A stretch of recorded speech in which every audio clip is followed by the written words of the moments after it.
Assalamualaikum warahmatullahi wabarakatuh. Yang terhormat Pak Vicky Fendi selaku dosen mata kuliah Metodologi Penelitian kelas F. Di sini kami dari kelompok 9 akan mempresentasikan materi mengenai Introducing and Focusing the Study. Sebelum kami memasuki materi, izinkan kami untuk memperkenalkan anggota kami terlebih dahulu.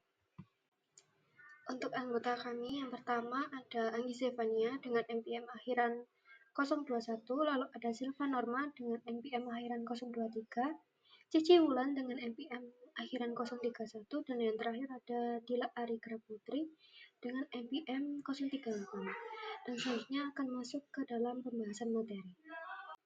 Materi yang pertama ada mengenai pernyataan masalah penelitian. Masalah penelitian dalam penelitian kualitatif adalah untuk memberikan dasar pemikiran atau kebutuhan untuk mempelajari isu atau masalah tertentu. Pembahasan masalah penelitian ini memulai studi kualitatif. Namun, masalah penelitian yang sebenarnya dibingkai dalam beberapa komponen lain dalam paragraf pembuka dalam studi kualitatif yang baik. Dalam bab ini, menganalisis seperti apa paragraf pembuka dan mengilustrasikan bagaimana paragraf tersebut dapat disesuaikan agar sesuai dengan salah satu dari 5 pendekatan. Untuk pertimbangannya, dalam bab ini merancang pengantar untuk studi kualitatif. Yang pertama ada periksa pada gambar 6.1 yang nanti akan jelaskan pada slide selanjutnya, yaitu model yang dirancang untuk studi kasus ganda tentang remaja yang merokok di sekolah menengah. Materi yang selanjutnya ada 5 elemen pendahuluan yang baik, dan komponen-komponen pendahuluan yang baik ini meliputi yang pertama ada memulai dengan kalimat atau paragraf yang menarik, minat membaca, dan itu memajukan topik atau pokok pembahasan umum dari studi penelitian. Lalu yang kedua adalah mendiskusikan masalah penelitian atau masalah yang menyebabkan perlunya studi. Pembaca hanya perlu diberitahu tentang isu atau masalah yang akan dibahas dalam proyek kualitatif. Selanjutnya merupakan penjelasan dari gambar 6.1. Gambar 6.1 ini merupakan contoh bagian masalah penelitian atau pendahuluan pada sebuah studi. Dan topik yang ada pada contoh ini adalah menjelajahi konsepsi dan kesalahpahaman tentang merokok pada remaja di sekolah menengah atas yang merupakan analisis kasus ganda. Pada topik yang pertama merupakan penelitian masalah, jadi penggunaan tembakau ini merupakan penyebab utama kanker di masyarakat Amerika. Namun meskipun merokok ini di kalangan orang dewasa telah menurun dalam beberapa tahun terakhir, namun pada remaja justru malah meningkat. Lalu ada bukti dari literatur, penelitian sebelumnya tentang penggunaan tembakau pada remaja berfokus pada 4 topik utama. Beberapa penelitian telah meneliti pertanyaan tentang permulaan merokok pada remaja dengan mencatat bahwa permulaan penggunaan tembakau dimulai sejak sekolah menengah pertama. Misalnya pada Heisman pada tahun 1997. Lalu ada kekurangan dalam bukti. Perhatian penelitian minimal telah diarahkan pada konteks sosial sekolah menengah sebagai tempat untuk meneliti penggunaan tembakau remaja. Lalu ada pentingnya program untuk penonton. Dengan meneliti berbagai konteks sekolah, menggunakan pendekatan kualitatif dan melibatkan siswa sebagai rekan peneliti, kita dapat lebih memahami konsepsi dan kesalahpahaman yang dimiliki remaja tentang penggunaan tembakau di sekolah menengah. Yang ketiga, peninjauan literatur diperlukan untuk memahami apakah masalah penelitian telah dipelajari secara langsung, umum, atau melalui topik terkait. Hal ini membantu memberikan alasan untuk masalah dan memposisikan penelitian dalam literatur yang sedang berlangsung.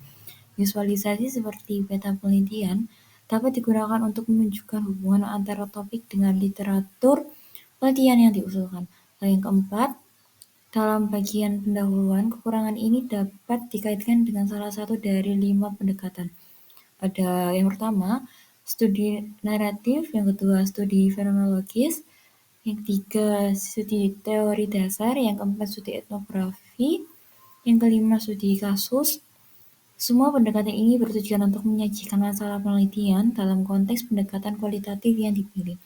Yang kelima, penonton atau pemangku kepentingan akan mendapatkan manfaat dari studi yang dibahas masalah tersebut dengan mempertimbangkan berbagai jenis audien. Yang pertama, peneliti lain, yang kedua, pembuat kebijakan, yang ketiga, praktisi di lapangan, dan yang keempat, mahasiswa. Pada tahap ini, pembaca memahami masalah yang mendasar, perlunya penelitian, dan termotivasi untuk mengetahui tujuan dan pertanyaan peneliti yang akan dijawab. Selanjutnya ada pernyataan tujuan. Pernyataan tujuan dalam penelitian kualitatif adalah elemen yang penting yang memberikan arah utama atau peta jalan penelitian. Pernyataan ini harus ditulis dengan jelas dan diringkas agar pembaca tidak kesulitan dalam memahaminya. Dalam pernyataan tujuan, yang pertama ada identifikasi pendekatan kualitatif. Penulis menyebutkan jenis pendekatan yang digunakan, misal naratif, studi kasus, dan fenomenologi untuk menggambarkan metode pengumpulan data analisis saat membuat laporan. Yang selanjutnya ada penggunaan kata-kata kode. Kata-kata tertentu seperti memahami pengalaman dalam naratif, lalu dalam studi kasus seperti menggambarkan digunakan untuk mencerminkan tindakan peneliti dan hasil penelitian. Selanjutnya ada fenomena sentral.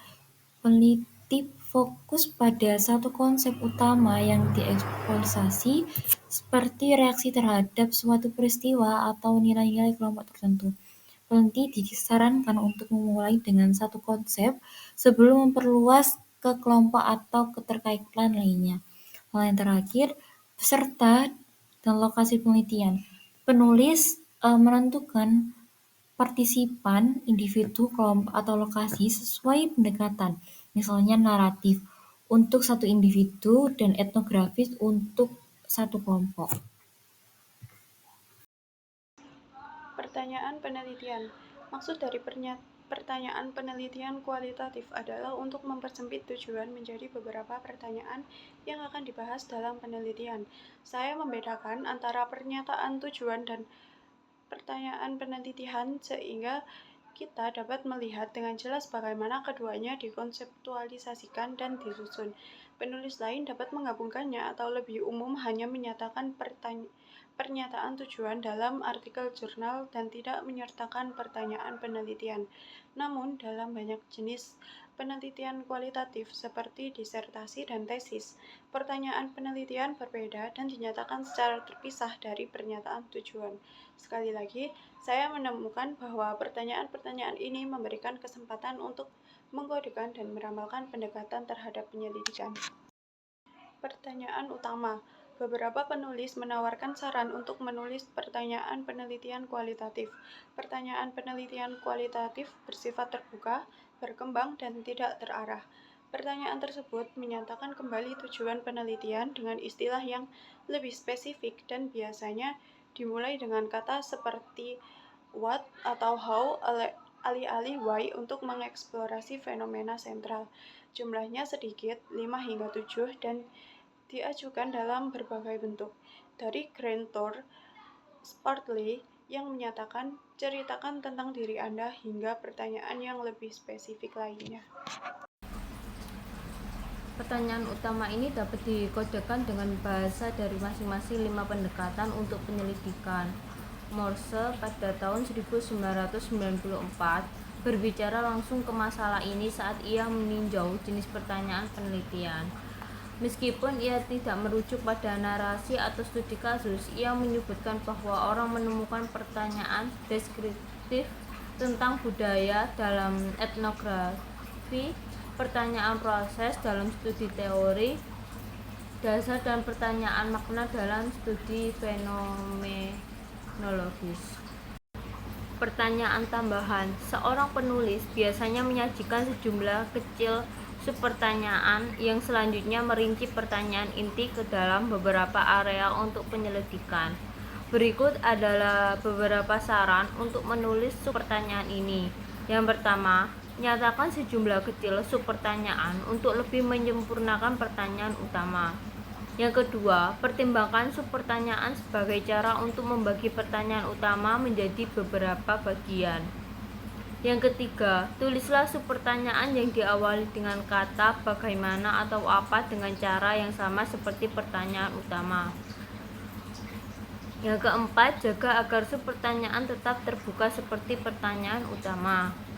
Yang kelima, gunakan subpertanyaan untuk membentuk pertanyaan inti yang diajukan selama pengumpulan data seperti dalam wawancara atau observasi. Sekian presentasi dari kelompok kami. Jika ada salah kata mohon maaf. Wassalamualaikum warahmatullahi wabarakatuh.